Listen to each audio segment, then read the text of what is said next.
Chosen one, listen carefully. Before anything else, you need to understand this truth: the pressure you've been under was never punishment. It was proof. Proof that something rare was forming inside you while others were distracted. You carried weight in silence. The kind of exhaustion sleep could never fix. The feeling that you were holding something no one else could see, and no one else could help you carry. That wasn't imagination. That was assignment.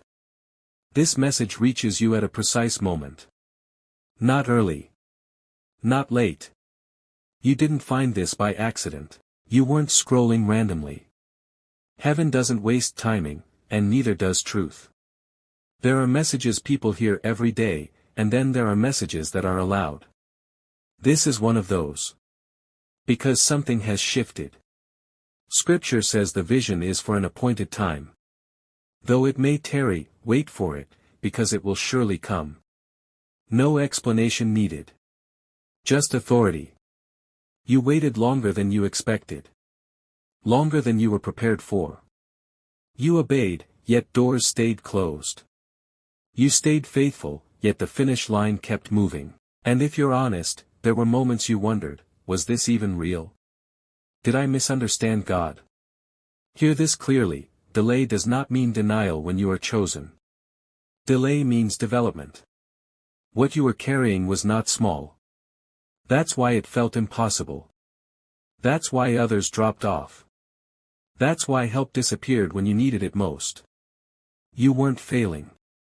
You were being filtered. Only a certain kind of soul can finish what you were assigned to carry into 2026. Resistance surrounded you, not always people, not always circumstances, but systems, narratives, fear dressed up as logic.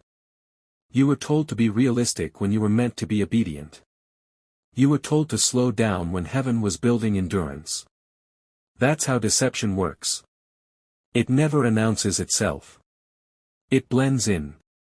Fear tried to keep you doubting yourself. Because a chosen one who doubts is easier to control than one who stands still and listens.